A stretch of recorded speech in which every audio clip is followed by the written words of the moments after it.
Sebab mereka sentiasa mengatakan sami'na wa ata'na. Jadi walaupun pada waktu itu tak ada kemudahan macam kita dengan internetnya, dengan apa lagi, berbagai-bagai caranya, mereka merasakan itu satu kewajipan yang tidak boleh dipertikaikan langsung. Jadi mereka menunaikan dengan bersungguh-sungguh. Ada kisah seorang Arab, nama dia Dhimamah. Dhimamah ni dia masuk Islam, dia dengar tentang Islam, dia datang jumpa Nabi.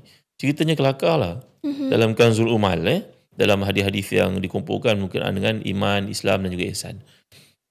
Dia datang dari jauh, menaiki untanya, dia sampai kat Madinah, dia ikat unta dia, semua orang tengok. Dia ni seorang pemimpin Arab Badui yang terkemuka lah. Maka dia pun datang, dia jumpa, mana dia anak Abdul Muttalib? Abdul Muttalib mana Nabi lah. Kerana orang Arab dia panggil datuk tu bapak juga. Jadi mana dia cucu Abdul Muttalib, itu maksudnya. Maka Nabi menjawab, akulah orangnya. Dia kata, betulkah aku dengar cerita engkau mengatakan kepada pengutus engkau yang datang kepada kami di tempat kami, bahawa engkau ni utusan Allah? Nabi jawab, betul. Betul ke wahai Muhammad? Dia belum masuk Islam maksudnya. Bahawa utusan kau yang datang kepada kami mengatakan bahawa ada sembahyang dia fardukan 5 kali sehari. Betul ke? Nabi Muhammad jawab, ya betul.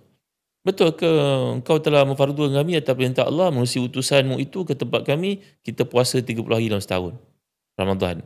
Dia jawab, betul. Betulkah kami ini dikenakan bayar zakat daripada jumlah harta kumpul kami setahun cukup haulnya, cukup nisabnya, kena keluar jumlah itu? Nabi kata, betul. Betul ke wahai Muhammad, dalam hidup ini kita kena buat haji sekali? Betul. Maka dia kata, kalau begitulah kata-katamu wahai Muhammad, aku naik sahaja tiada Tuhan melainkan Allah dan kau Rasulullah, aku akan buat perkara ini kesemuanya.